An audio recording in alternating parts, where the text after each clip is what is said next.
حضور خندق تو واپس تشریف لے آئے تے ام المومنین فرماندیاں حضور اج ایک طرفوں سر اقدس دھوتا، ایک طرفوں اجے دھوتا، دوسری طرفوں اجے دوڑ دی نوبت ہی نہیں آئی، ہاں جی اجے کپڑے بدلنے دی بھی نوبت نہیں آئی۔ ویسے حضور کے کپڑے تو پوری کائنات کی ستھرائیاں صفائیاں جہاں مک جائیں، ایسے نہیں، امت تعلیم امت کے لیے یہ بات ہے۔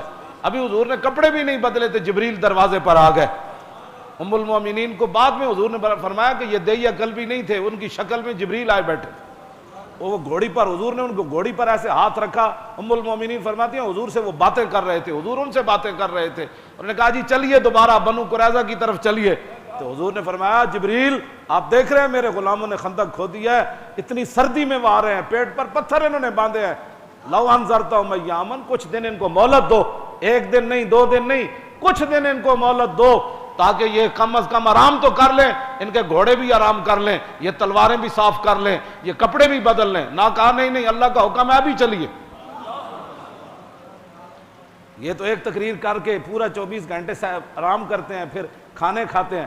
تو پیر صاحب جناب ایک ملاقات کے بعد پھر بیٹھ جاتے ہیں، حضرت ابھی آرام کرنے گئے ہیں، جنہاں حضرت 7 گھنٹے آرام کرنا ہے، تو جناب صابن نال ہاتھ دھو کے لفافے پا کے مریداں نوں سلام لینا ہے کہ انہاں دے جراثیم سانو نہ لگ جان۔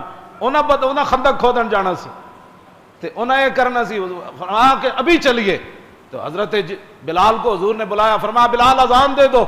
جب بلال نے اذان دی، ابھی نماز کا ٹائم تو تھا نہیں، تو صحابہ سمجھ گیا کہ حضور بلا رہے، کیوں جی اے بھی کسے دل وچ بھی خیال نہ آیا کہ حضور ہونا جے تو گھر پہنچے نہیں پھر آ جائیے۔ ہاں جی قدر نبی دا ایک ہی جانن، دنیا دار کمینے۔